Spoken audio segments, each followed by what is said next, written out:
Namaskara and welcome all of you to our next session on the yogic life. So, as we resume our sessions on the yogic life, so thus far we have covered in great detail the elements of what it is to lead a life based on yoga and why that is important. We went through the first Karapatram with regard to the concept of what is dharma and what it is to be a human being. And we know that the word dharma refers to the unique characteristics of a particular group. For example, monkeys or animals in general or plants in general. And when we looked and considered what it means to be a human being and what could be the characteristics of all human beings, something which only human beings have in common and which no other beings, living or non-living, have. And then after all the discussions, we arrived at the conclusion that every human being has a thirst for that limitlessness that cannot be quenched by the finite things, right? Each and every human being has within them the desire for the infinite, whether they know it or not. So those who are unaware of this, they try to satisfy their desire for the infinite through accumulation of finite things. And in general, this actually goes on for the entire life, right? Trying to accumulate name, fame, money, power, right? And all the things which are by their very nature finite. And those things can never satisfy that desire for that infinite which every human being has within them. And also we talked about that, there comes a time in a human being's life when they realize this is not working, right? It's not working. So, they're trying to accumulate things, and no matter how much they accumulate, they're not feeling an inner desire which they have.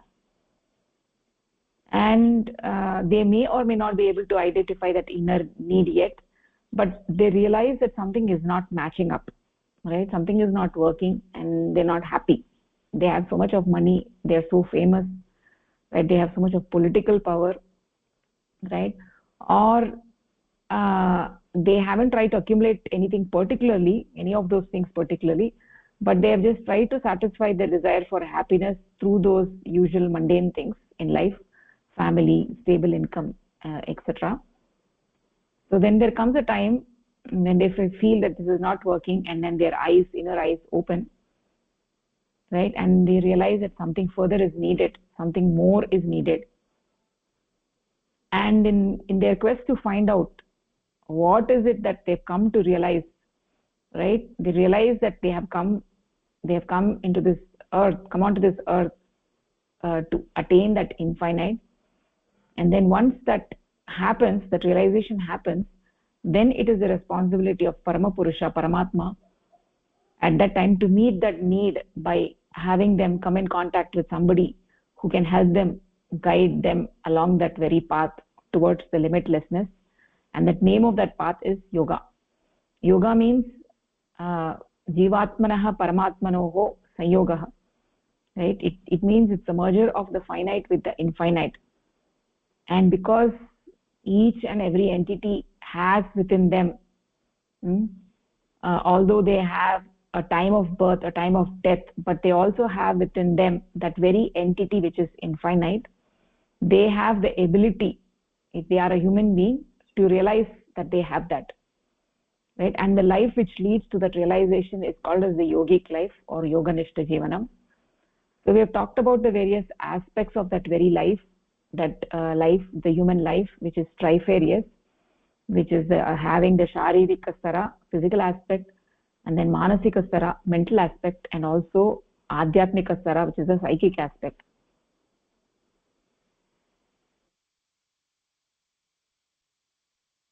So what is yoga is essentially moving from finite to the infinite, moving from apurnata to purnata, right? So for that we said that this jivatma resides in the body and the mind also resides in the body.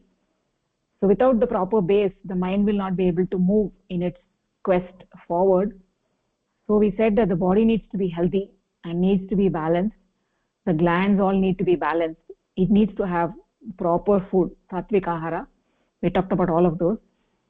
And so these various angas, this sadhana angas, are very important, are very important. In the absence of those, right, the mind is totally handicapped, unable to move ahead. So because it is a resident, a nivasi in this body, and if the body is not proper, the mind will not be able to do properly. So the value and importance of all the aspects of yoganishta jivanam, from asanani to vyayama to satvika to nirjala upavasa, all of these ultimately help us to move forward in the meditation, right? Because ultimately our goal is to be able to do sadhana, be able to move forward in sadhana. So all these sadhana angas, they play an incredible role, incredibly important role, right? So so the mind essentially doesn't have a shape of its own, right? So when one systematically engages, when we engage the mind to take the shape of the infinite, then that mind becomes infinite, right? What we think, as we think, so we become. Yadrishi bhavana tadrishi siddhihi bhavati, right? However we think, we become like that, right? Sadhana is an effort to attain that infinite. So in that context, I wanted to say that all of these things that we have talked about, so it should not just be theory, right? It should not be theory. We have to introspect and we have to ask, how much have I implemented, right? In that context, I want to actually tell you a story, right? So all of us know Ramayana. We all know Ramayana, and we know that Rama actually killed Ravana. So Ravana was actually he was just going to die, right? He was on the ground, on the battlefield, and he was actually going to die.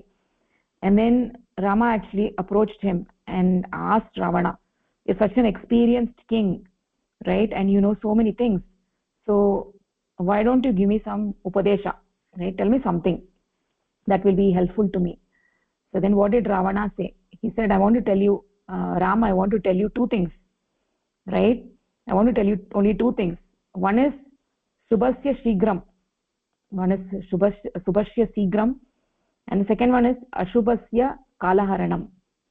Right? Ashubhasya Kalaharanam. So, what is this Shubhasya Shigram? Shubhasya Shigram means when there is a good work, when we come to know that something is incredibly important and it's a really very good thing, it will be beneficial to us, right? Then we should do it right that minute. Shigrati Shigram, we should do it, right? We should not say, okay, I will do it from tomorrow. We should not say I will do when the sun rises tomorrow, or we should not say that I will do after 2 days, or we should not say that, okay, let me look at the Panchanga and say, okay, what is the good nakshatra, what is the good tithi? None of that. So when we know that something is a good thing, right, and it is very beneficial for us, we should do it right away, right? We should not wait for seeing different things. People may say different things like, oh, today is not a good day to do this, you have to wait till next Sunday or wait till Monday. No, if you know about something which is a good thing, do it right that minute, right? Not not slowly, or not tomorrow, none of it. Not looking for a good nakshatra, not looking at the panchanga, none of that. If we know something is good, we have to do it right that minute, right? So that is actually the education, that the shiksha that we are getting over here is that when there is a good thing, you do it right that minute, and now is the time, right? The whatever muhurt that you have right now is the best moment, right? Don't need to wait for tomorrow or day after tomorrow or any of that. So that is one thing, that is Shubhasya Shigram. So the things that we have learned here as part of the yogic life, we have learned so many things, right? We have learned so many things. We introspect, we know there are so many things, and can we introspect and find out, like, how much have we implemented? How much have I said that no, I won't do it today, I'll do it tomorrow, I'm not ready for it today, I'll do it tomorrow? How many things have we said like that? We need to introspect, right? And we have to make sure that we implement all of those things right today, not tomorrow, right? Whatever the satvika ahara, the asanas, the sadhana, all of it. If we haven't learned sadhana, now is the time we have to learn sadhana, right? So we have the shivir in December month. You all can come and learn sadhana. So that is the shubhasya shigram. So Ravana's shiksha to Rama was, why did he say like this? He said, so why did Ravana actually he said like this? Because in his life he has realized that, you know, that good things he had postponed, right? He went after wrong things. If he had done those good things, then he wouldn't be lying on the battlefield like that, right? So the best moment is right now, not tomorrow or day after tomorrow. That is one thing. And what is the second siksha that he gave? The second shiksha that he gave was that he said that ashubhasya kalaharanam, right? Ashubhasya kalaharanam. So when you get a, you know, when you're wanting to do a bad thing, right? When you're having a bad thought, or when you're wanting to do something, you know, a bad thing, then what you need to do is you need to say that not today, I will not do it, not today, I will not do it today, right? I will not do it today, I will, let me think about it tomorrow, right? And tomorrow when it comes, I will not do it tomorrow also. You keep doing like this for a few days, then after that you will lose the interest in that such a thing, right? When there is a bad thing, when there is a kukarma, right? When there is a kukarma, then you should not, there's a kukarma, you should not do it. You should, if you should postpone it, you should say, okay, I will do it, I will think about it tomorrow, I'll think about it tomorrow, I'll think about it tomorrow, and then eventually you'll never do it, you lose interest. So why did Ravana say this? It is because that, you know, Ravana, in his mind the thought came that I have to kidnap Sita, right? He was actually Ravana was actually not a bad person, right? He was a good person. He got this bad thought in his mind that, you know, I have to kidnap Sita, right? Essentially all human beings are good, right? Because of our sanskaras we do different things, but he got this idea that I have to kidnap Sita, and he implemented it right away. That was an ashubha karya, it was a kukarma, kidnapping somebody else's wife. If he had postponed it, he said, okay, I will think about it tomorrow, I'll think about it tomorrow, I'll think about it tomorrow, then eventually he might not have done it, right? But what he did the reverse. Shubha karma he postponed, and ashubha karma he did it immediately, right? So essentially what is the siksha over here is that, what is the teaching over here is that if there is a shubha karma, right, you have to do it right away, you should not postpone it. And if there is an ashubha karma, right, ashubha karma, you should postpone it as much as possible, so that eventually you will not do it. Eventually you will lose interest in that, and you will say, okay, I will not do it. So that is actually the technique that we are talking about over here. Is anything good, do it right away. Anything bad, just postpone it, right? And also another thing is that when there is a good thing, there is no need to look at the panchanga, or no need to look at the day and time and all that, because every minute is pavitra, every minute is Paramapurusha's minute, and every minute if you're thinking about Paramapurusha, there is no need for looking at all of those you know, good time, bad time and all that, right? So that is what I wanted to talk about today. Do you have any questions so far?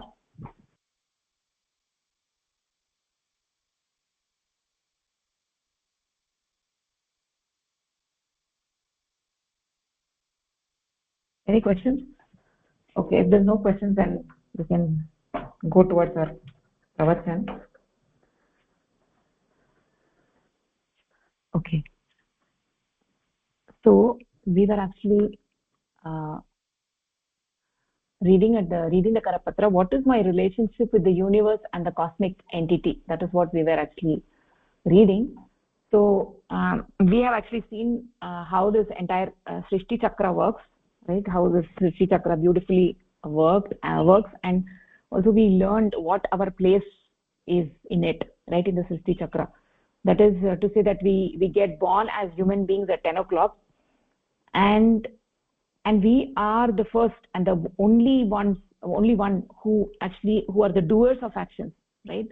So in the whole Srishti Chakra we have different jivas, and of all those jivas we are the only ones, the human beings, who are the doers of their actions. They are the karta and the bhokta of their actions. Animals and plants are not the karta of their actions, they're not the doers of their actions. And also we learned that every action has a reaction, an equal and opposite reaction. So the mind, in each individual, the mind as the doer of the action becomes the bhogi, right? And he is the one who has to bear the consequences of those actions, right, in terms of reaction. So we know that energy can be transformed but not destroyed. So at the time of death, the mind has energy, and that energy is bound up with the abhukta pratikriya, right, which is the reactions from all the previous actions, the samskaras, the unexperienced reactions of the previous actions. And as a result of that, it needs to take rebirth. At the time of death, the mind does not die, and also the jivatma does not die. We talked about that. So when there are accumulated samskaras, then the mind and the jivatma, they take a new body, right? It needs to take the form in a new body in order to be able to experience those reactions, right? So here we're talking about what is my relationship with the universe and the cosmic entity. So basically, your karmas you are experiencing in this life or the next life? Yeah, it all depends which life. It might be this life, next life, or even the life after. We don't know which life, which karma, when we did, and when we are experiencing the karma pala. So it could be in this life, it could be in the next life, it could be the following life, it could be whenever. But you will experience it. So we know that we have emerged through this process of Srishti Chakra. So going from the subtle to the crude, from 12 o'clock to 6 o'clock, and then from 6 o'clock to 12 o'clock is the pathway from the crude to subtle. So I have been made of the ingredients. How have I been made? I've been made of the same ingredients that this entire universe is made, which is nothing but the Shuddha Purusha. I am made of the Shuddha Purusha, but because of the various bondages, various sorts of bondages, right, I do not actually feel it, right? I do not feel that I've been made from the Shuddha Purusha because of the bandhanas of the three gunas, right? So those various bondages, those are various bondages in this human body, right? This body is also a bondage, and all of the unexperienced reactions of the previous actions, and they are all the scars of this bondage, right? So because of those things, because of those samskaras, and because of the bondages, I am not feeling that I am aham brahmasmi. I'm not feeling aham brahmasmi. I am feeling separate from Brahma. Because of these bondages, I am not getting the feeling that I am one with Paramapurusha, right? But when one engages in the yogic life, then that changes, that completely changes, right? So the point over here is that we are now on the journey back to that place from where we came, right? So until such time as we have reactions, then we'll need to take rebirth, right? So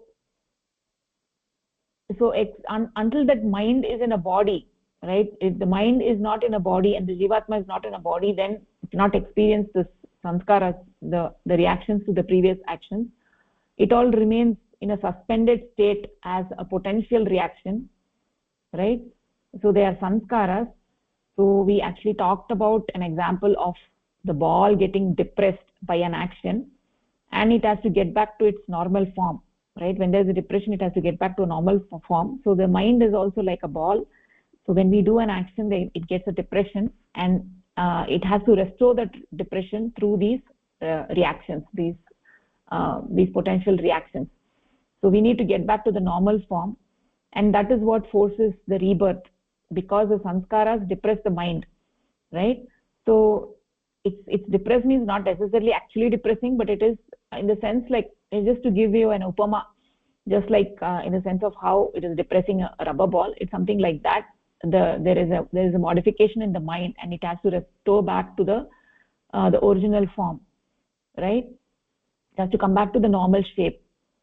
So so depending on the quality of the mind at the time of death, that determines the form it will take at the time of the birth, right? So it's very, very critically important, the quality of the mind at the time of death, right? At the time of death, if somebody is thinking about name and fame and all of that, then the next life we can imagine how it will be. It will be based on that itself, right? So if somebody is thinking about money all the time and at the time of death also is thinking about money, then they might be born as a rupee or a dollar or something like that, right? So they may be born as a stone. So it all depends how your mind is at the time of death, right? That is why it is important to be in Brahma Bhava now, because if you're not thinking about Brahma now, and if you think that okay, I will do it when I'm 45, when I'm 55, when I'm 70, whatever, at that time the Brahma Bhava will not come, right? It needs abhyasa. You need to be doing it lifelong. Then at the time of death you will be thinking of Parama Purusha, right? Then if you're thinking of Parama Purusha at the time of death, then you become divine, you become like Parama Purusha. But on the other hand, if you're thinking about all these mundane things, right, every day you're thinking about mundane things, and if you're thinking in your mind that oh, I'm thinking about mundane things today, but when my death is nearing, I will think about Parama Purusha. It never happens like that. We know how the mind is, right? It is when in normal time itself we can't think about Parama Purusha. When you're going to die and you get the signs of death, then eventually what happens is, we know that the mind is not going to think about Parama Purusha. It's going to be thinking about all the wealth that you accumulated and your family and this and that. All of that it's going to think about. So as the mind thinks, it becomes like that, right? If the mind is still of a human quality, then it will get the human body. But if the mind has degenerated by their actions in this life, then the mind also becomes degenerated, and it is not going to be qualified for getting a human body. It will get a different body. A different body may be of a stone, or a body of an animal or a plant, or it might be even a stone. It depends on how much the mind is degenerated, right? So that is what we were actually saying, that all the actions that we do, may be good or bad, it all has a karma pala, right? And that karma pala, all of us have to experience. There is no uh, you know we cannot avoid it anyway, right? So the only way to not accumulate any future samskaras is through the yogic life, by doing the adhyaropa of Brahma Bhava on everything. By doing that, what happens is that the samskaras are not new samskaras are not created, right? So that is only possible by engaging in the yogic life and understanding how you do that brahmacharya bhava, right? So that is what we have been talking about. So now let's move on to the next paragraph over here. We are on actually page 7. Okay. Shubham, do you want to take this? After death, the mind is incapable of any action from there. Yes, Bhagini. After that, the mind is incapable of any action due to the lack of its physical base, the brain, and has to be reborn for experiencing the action of its previous actions. Hence, the concept of hell or heaven, where human beings are supposed to proceed after death, is entirely incorrect. It is believed that one experiences all the pleasures in heaven as a result of one's good deeds and pain in hell for one's evil deeds, but pleasure and pain cannot be experienced by the mind, which in the state after death is non-functional unit until it acquires a new brain at the time of rebirth. Con- Conception of a world of heaven or hell after death is greatly mistaken fantasy. There is no other world where heaven and hell exist. In it is in this small world only that one has to be reborn to experience the pleasures of heaven and sufferings of hell. In this paragraph, it is saying that uh, like after death, our mind can't perform any actions because it doesn't have any physical base, and so it is just like uh, it is just like non-reaction, reactionless. Like so, the concept of hell or heaven is it just false because um, after death, the mind can't feel any pain or any pleasure. So or the concept like we will feel pleasure in heaven or pain in hell, it's false, because for pain and pleasure suffering we have to take um, like they are felt by brain mind only, but the mind is reactionless without its physical base, and for experiencing those type of pain and pleasure it have to take again birth. And so the concept of heaven and hell are just a fantasy, and the type of world like heaven or hell doesn't exist, and to experiencing the pleasures and pain we have to take again rebirth. That's all. Yes, very nicely said. That is the idea over here. Yeah. So actually, this is an important concept, right? We have talked about the nirguna purusha, and where there is a feeling that aham eko ham bahusyam, and when the anumati is given by the purusha, then the prakriti starts to qualify, right? The suddha purusha, and we have the srishti, right, with the creation of the cosmic mind. And then we know how the srishti chakra works, and how eventually the jivas emerge at 6 o'clock, and they also have an unit mind, right? So uh, so essentially what we are trying to say over here is that there is a nirguna purusha, there is a saguna purusha with a srishti, which is gunanvit purusha, and the panchabhutas, the cosmic mind emerges, panchabhutas emerge and emerges, and we talked about all of that, right? And in this srishti chakra there is no place for any swarga or naraka. There is nothing called as a swarga or naraka. There is no place for it, right? So if you want to describe about swarga or naraka, there should be a logical basis for that, but actually there is no swarga or naraka, because they say that after death the human being goes to the swarga to experience the punya, and he goes to the naraka to experience papa. But after death, when the mind leaves the body, right, the mind cannot experience any of the karma palas unless it has a body, right? So this concept of going to the swarga and going to the naraka and all that is all concocted stories. Actually there is no swarga or naraka, right? So human beings at the time of death, right, the way the quality, according to the quality of their mind, they get rebirth according to the status of their mind at the time of death, or they may merge into the cosmic consciousness, right? If their mind has elevated to such an extent, then they may merge into the cosmic consciousness, right? So there's only two options available, right? The mind actually goes and gets suspended after death, or it can merge with the supreme consciousness, right? So there is no other location where the mind can go, right? So it does not make any sense to say there is a hell and heaven.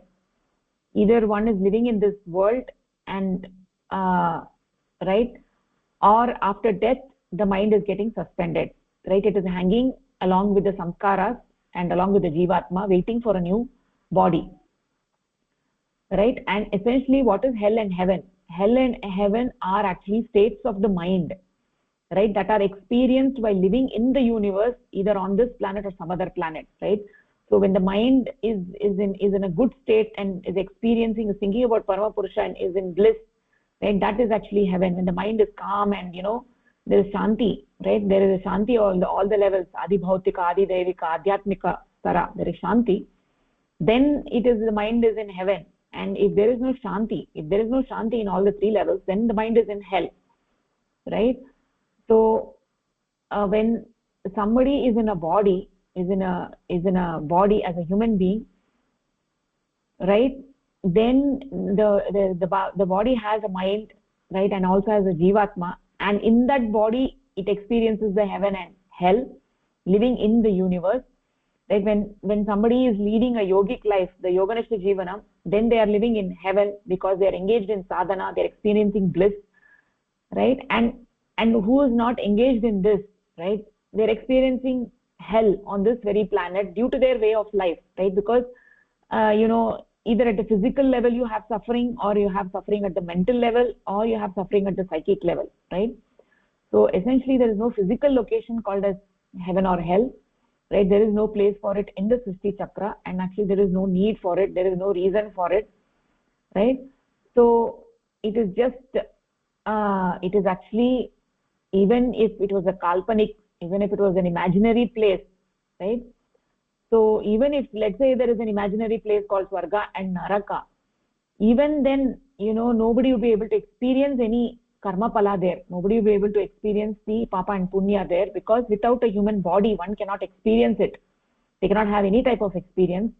So the mind is essentially in a stage of waiting at the time of, after the time of death, after death, right?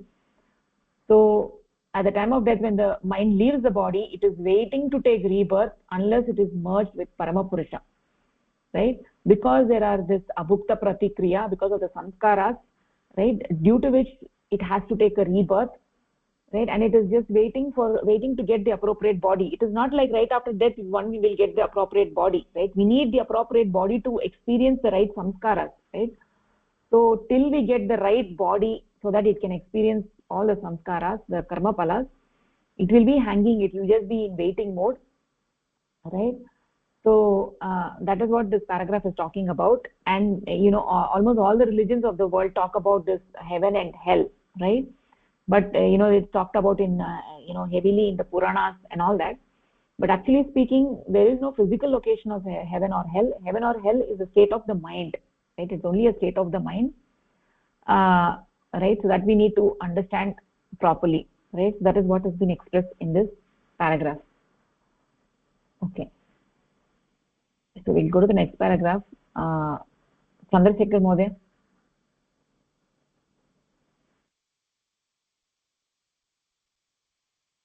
Namaskar, Bharat. Namaskar. Rebirth also shows that there are no such things as spirits or souls that become ghosts. Pretaman. If rebirth has been rationally accepted, the question of the existence of ghosts does not arise. It is due to mind's incapacity to work and experience reaction that it has to be reborn along with unit consciousness. This shows that mind cannot experience any reaction till it is reborn after death, and hence cannot feel pleasure and pain without its physical base, the brain. Either rebirth or the existence of ghosts can be or existence of ghosts can be accepted, not both together, as the two are contradictory. Rationally, rebirth is bound to occur, as the mind is not able to perform any function or experience results or reaction without a brain, which it can only acquire with a new body on rebirth. If mind could function without a brain, it could carry on institutional practice for the onward march towards intuitional practice for the onward march towards the merger with cosmic consciousness in its existence after death. But that is not so. Mind can never function without a brain. It is because of this characteristic dharma of mind that rebirth has to be accepted and the existence of ghosts denied and considered only imaginary. So in this paragraph, again, it brings up and tries to distinguish between, tries to dispel the myth of ghosts, because everyone believes in rebirth, and if rebirth is to be accepted, then ghosts cannot be accepted. And the main reason being that the rebirth, the mind cannot experience any of its karma palas until the mind acquires a physical base, the brain. And so without the brain, it cannot experience, pleasure or pain, or it cannot experience the karma plus.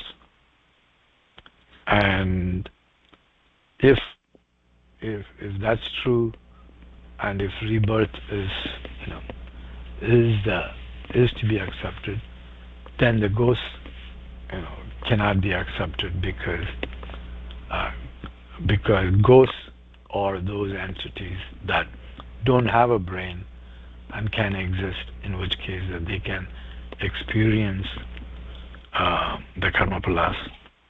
And and so you either have to accept the rebirth or accept ghosts. And the mind has to have a brain. I think in here they're implying that the ghosts don't have a brain, so therefore the ghost cannot experience the karma plus. And that makes it it makes it clear that only rebirth can be accepted, and ghosts don't exist. It's just another imaginary concoction. So in these paragraphs, they just dispel the myth of ghosts and clarify that one has to accept rebirth, and you cannot accept ghosts, the existence of ghosts. Yes, Mahodaya. Yes, this is also actually a great misunderstanding. It is there all around the world that people possess bhoot and pret, right? And people get paid to get rid of the ghost which has taken over the body, right? I think it is there everywhere. So particularly in villages, especially in villages, if somebody is acting weird or bizarrely, then all the villagers are saying that he's possessed by ghost.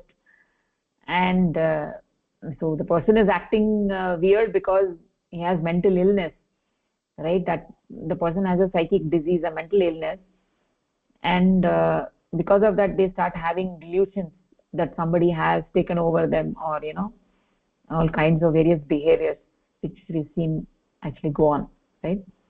But it is all just an imagination of that particular person, nothing more than that, psychic imagination. There is no science to support that. And right, so this paragraph is very clearly nicely explaining that a mind cannot function without a body. It needs the brain. In the absence of that, right, it cannot function, so it cannot experience the reactions to the previous actions, right, in the absence of a physical body. So until it gets the physical body, it cannot experience anything. In those concept of uh, bhoot and ghost and all that is just concocted stories, right? You cannot accept any of those. Okay, so I can actually go to the next paragraph. Shubham Bhagini is back. Okay, Shubham Bhagini, do you want to read the next paragraph? Yes, Bhagini. Yeah, go ahead. Rebirth. Okay. Since at death, unit consciousness and mind leave their physical shelter. Mind, due to absence of a brain, becomes non-functional. While still alive, a human being's mind becomes non-functional in the stage of unconsciousness, when the brain, the physical base of mind, ceases to function for some time. The state of unconsciousness and that of death are similar, except that the former is momentary and the mind loses awareness of the environment but doesn't fit the body. The later state, that is after death, is of a very much longer duration, and the non-functional mind quits the body for good. At the time of death, unit consciousness and mind both leave the physical shelter, that body, and mind becomes non-functional because it doesn't have a physical base now, that body.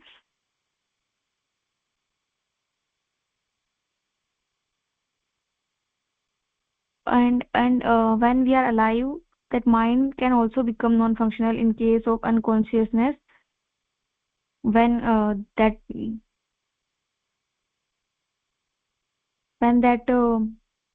physical base ceases to function. That state of unconsciousness and the state of death are similar, but when consciousness is there, that is momentary one, and that mind becomes unaware of the environment, but it is present in body. But that later state, that is death, in which mind is mind is out of the body, and the duration is longer, like mind doesn't having any physical base, and that non-functional mind quits the body because it's not functional now. So the mind quits the body for good. Nicely said, Pagini. So here, this paragraph, the similarities and differences between those two states have been expressed. One being death and one being unconsciousness. So when somebody goes under anesthesia for an operation, they are unconscious, but they are alive. So the primary difference is that one is temporary, and the other one is in a certain way permanent, right? In a, not necessarily not permanent in the sense that they can never get another birth, but the body will not become active again. Right? That's the difference. After that, the body will not become active again, and in both the situations, the brain is not active, and the mind becomes non-functional. Then when one is unconscious, it is temporary, and after death it is permanent until they get another body, right? So here in the state of unconscious, the brain has been made inactive due to anesthesia, right? In that situation, the mind cannot function, and when the brain becomes active again, and then the mind begins to function, right? If the whereas if the brain is permanently disabled due to physical death, then the mind will be permanently unable to function through that particular brain, and will have to get another one after rebirth, right? Till that time it will be non-functional. So that is what this paragraph is talking about. So we can actually go to the next one. Chandrasekhar Mohdaya.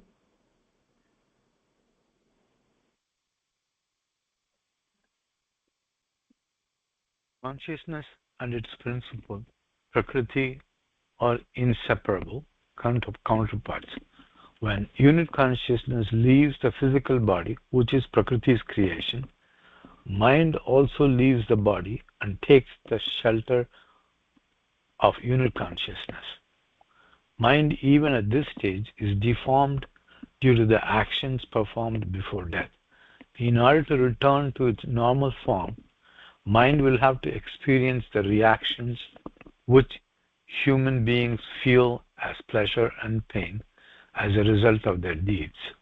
Mind becomes non-functional after death due to the absence of the brain, and hence has to stay in the deformed state with all the potentiality of reactions in it.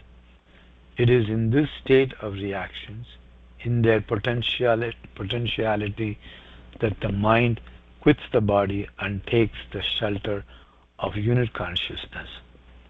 These potential reactions are called samskaras. The deformity of mind acquired due to its actions right up to the moment of death is to be found with its unit consciousness as reactions in their potentiality, samskara, after death. These reactions, due to the mind becoming non-functional, cannot express themselves as the results of previous actions, karmaphalas, and hence remain with unit consciousness till it takes shelter in a new body and acquires a brain to make the mind function again.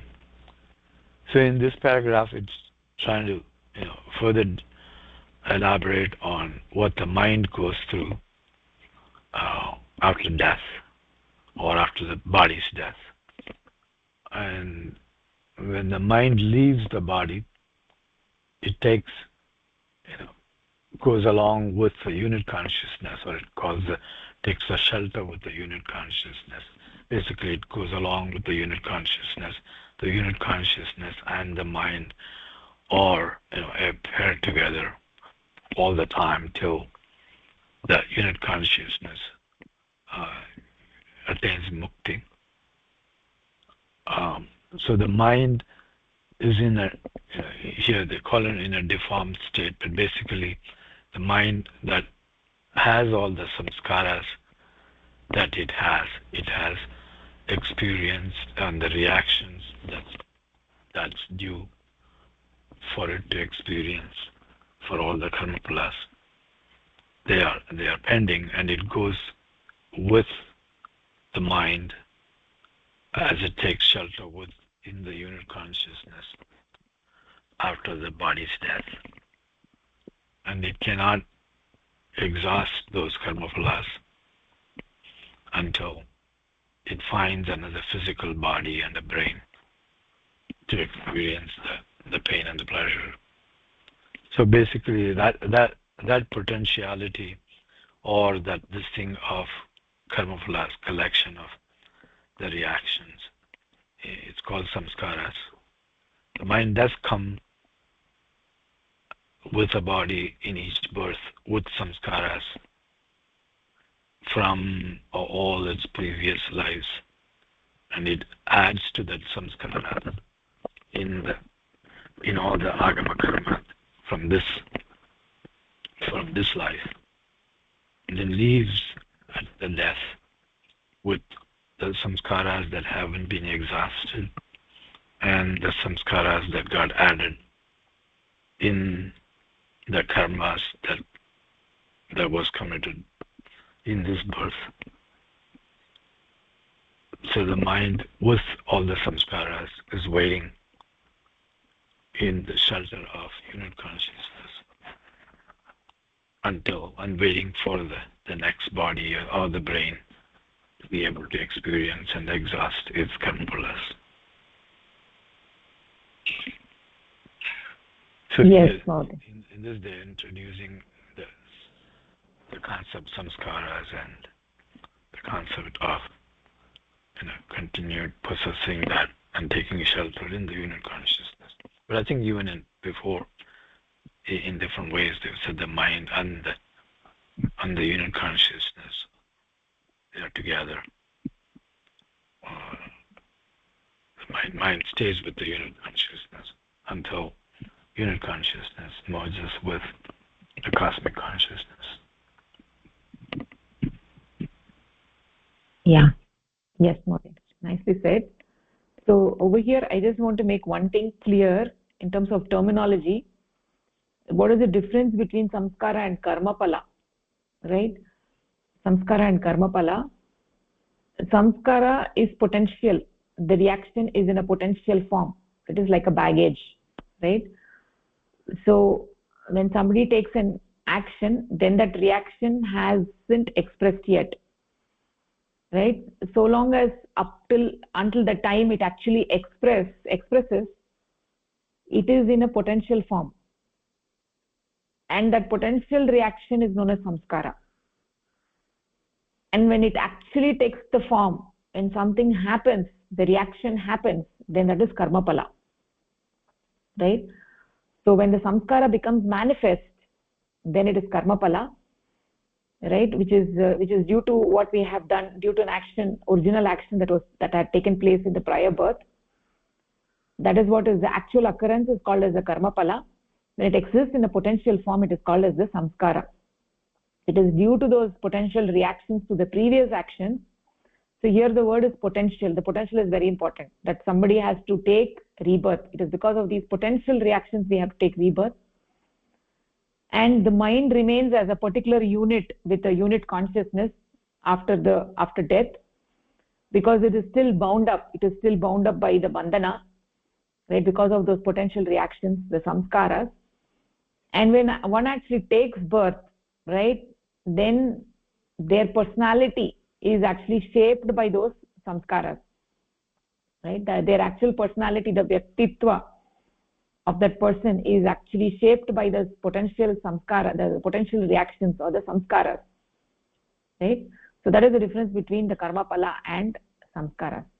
Okay, so can actually go on to the next paragraph over here. Shubham Bhagini. Yes, Bhagini. Yeah, take this one. Thus, it is seen that rebirth is only for finding an expression of these potential reactions and for experiencing them as the result of actions. This expression and experiencing of reaction start from the very moment of birth, just as the mind gets compressed or changed into potential reactions, sanskara, at the time of death. The example of a rubber ball representing the mind will explain this process clearly. 8-inch deep depression may be caused in the rubber ball. This depression creates a deformity in the rubber ball. The rubber ball should, according to the laws of Prakriti, try to regain its normal form. The case with mind in its expansion and contraction is similar, but due to death, regaining the normal state is not possible. As no actions can be performed after death, the mind will only be able to fulfill its desire to regain its normal form on rebirth when a new brain is acquired. The reaction should make the mind regain its normal form, but due to death it remains incomplete and takes the shelter of unit consciousness at the time of death as a potential force or energy. It is it is to complete this reaction that unit consciousness takes the shelter of a new body at the time of rebirth, and the potential reactions, sanskara or force, get expressed and makes the mind reappear with the depression affected in the previous life.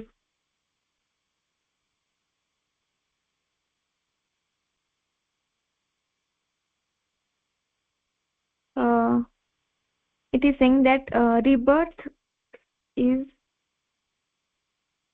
rebirth is only for finding an expression of the reactions and for experiencing karam phala of reactions,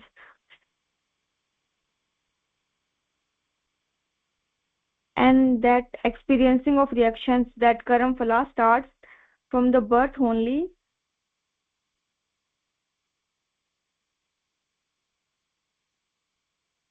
uh, just as mind gets changed into sanskara at the time of death. Here is example of rubber ball is given, like when the rubber ball is compressed, that its nature is to come again like in the natural form. Similar like brain, when it get compressed because of the reaction, because of the actions of previous birth, it has again come to its natural state, but due to death, that regaining its natural, yeah, normal state is not possible, because for coming back to normal state it must have performed some actions, but after death it cannot perform any actions. So so the mind have to take a new brain for regaining its regaining its form. That reaction should have made the mind regain its normal form, but due to death it remains incomplete and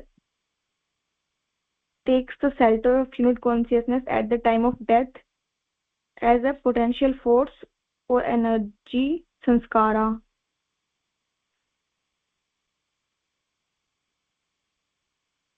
So to like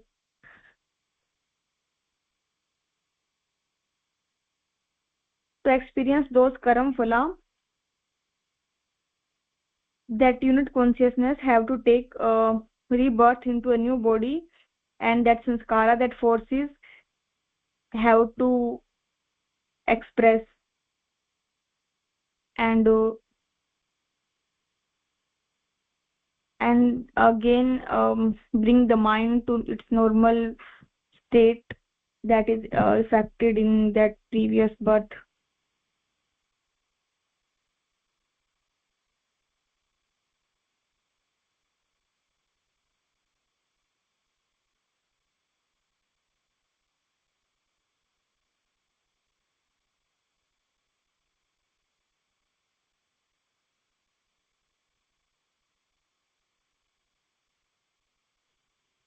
Are you done, Bhagini? Yes, Bhagini. Okay. So here, this I mean, this paragraph is actually talking about that. It is giving an upama, it's giving an example to show how the potential reactions, just like how the potential reactions face with the mind, right? Just like a rubber ball, when you depress a rubber ball, then it is the law of prakriti that the rubber ball gains its original shape and size, right? In the similar manner, uh, the mind, you can think of the mind like a rubber ball. When you do an action, there is a depression, and that depression, the mind has to regain its original shape, right? That depression has to be removed, so that process continues as long as we are alive, right? So whatever past actions we have done, and some of them, the mind regains its original shape for some of those past actions, but all the other actions that we have created in this life, right? Some of them, we may get the karma pala, but some of them are still in a potential form, right? So what happens is, at the time of death, right, when the mind leaves the body, then the mind is not able to experience the karma pala, because it needs the body and the brain to function. That is why it is actually in the hanging state. So until it gets the appropriate body, right, appropriate body, the body which is appropriate for those potential reactions, the samskaras, so the mind will actually be hanging. It will just be hanging until prakriti is able to arrange for a new shelter, for a new body, right, for the rebirth to take place. So that is what this paragraph is actually talking about. We will actually take one more paragraph. Chandrasekhar Mohdaya.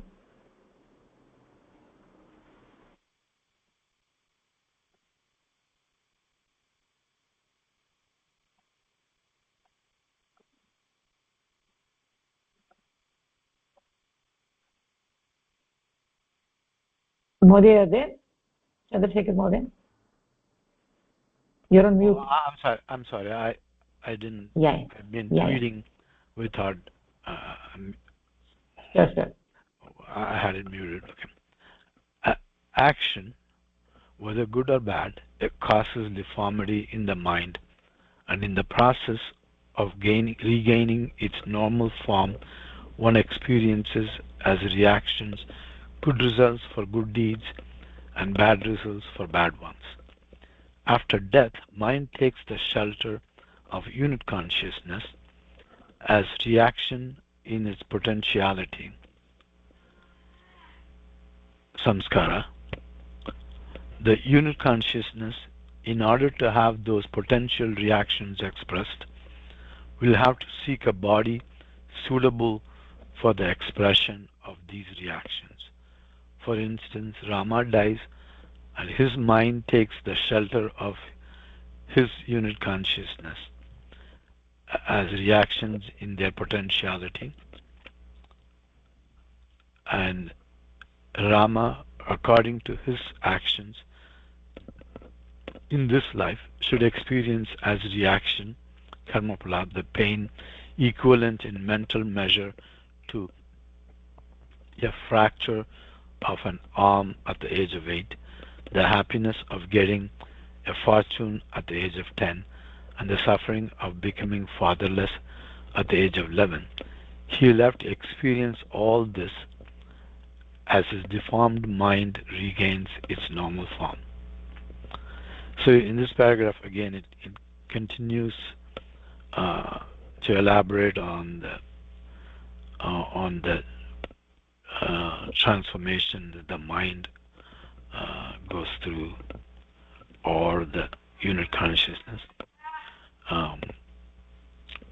So in order to get the normal form, it has to experience the results of the actions, good good or bad. So the mind takes a shelter in the unit consciousness with all the potential reactions, or the potentiality, and so then the unit consciousness has all the potentiality.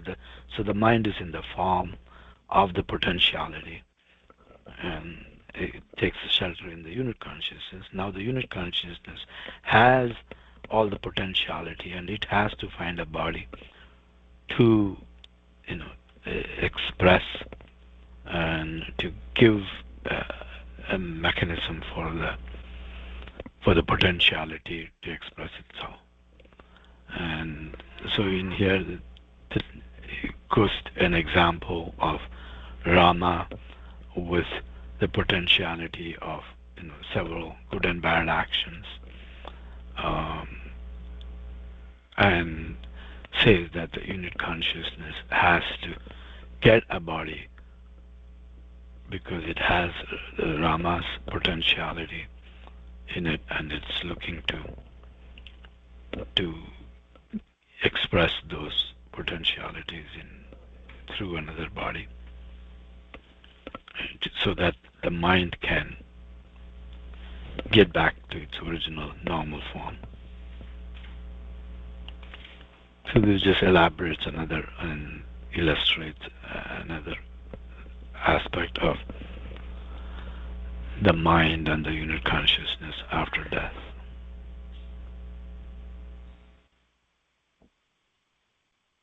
Does that cover? Yes, Mahodaya. Thank you so much. Nicely said.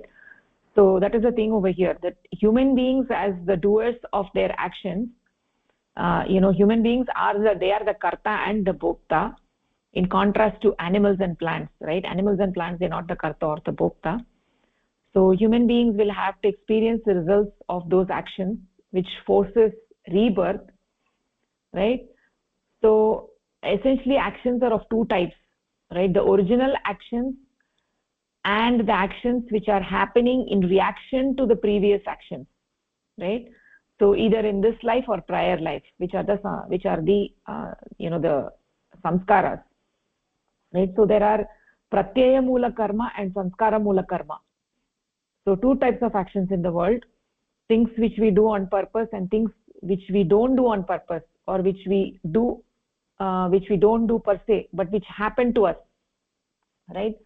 So the things which we do on purpose are the original actions, which will be creating new reactions. And the things which are happening, like say that we are driving through an intersection at the green light, and suddenly something happens, right, which we didn't anticipate. So those are because of, that is not an action that we took, but those are because of the past samskaras, right? If you're driving through the intersection and then somebody else goes through the red light and they didn't have a right to, but they did that and they crashed into your vehicle, right? It's not something that you did knowingly, right? You were doing everything properly, but something happened to you. So that is the sanskara mula karma. It is because of the samskaras. So but if I were to intentionally take a right turn, and then and I go and crash into somebody, then that is a pratyaya mula karma, right? That is an original action. So there are two types of actions. So the sanskara mula karma, they happen in reaction to the previous actions, either in this life or some other previous life of the human being. So at the time of death, right, those reactions are with the mind. It is the mind that is bound up by those samskaras, by those reactions, the unit consciousness, the jivatma, it becomes the shelter to the mind after death, and in which those reactions are there, right? So after death the mind takes the shelter of the jivatma as a reaction in its potentiality. So when we look at the mind is a sum total of all the reactions, right? So if there were no reactions in potential form, then there would be no rebirth, and then the mind would not be in a waiting state, right, waiting to take another form. So its shelter becomes the atma. But but atma is not the storage of these samskaras, right? We need to understand that atma is not the storage of these samskaras, it is the mind. The mind is the storage of those samskaras. It is a collection of all those samskaras, and those samskaras will manifest in the next life or later life, right? And here the example of Rama is given, which we can understand. Okay, so any questions or thoughts at this point? Okay, so we'll actually conclude the session over here. धन्यवादः, नमस्कारः. धन्यवादः, नमस्कारः भगिनी. नमस्कारः भगिनी. नमस्कारः. नमस्कारः भगिनी. नमस्कारः भगिनी.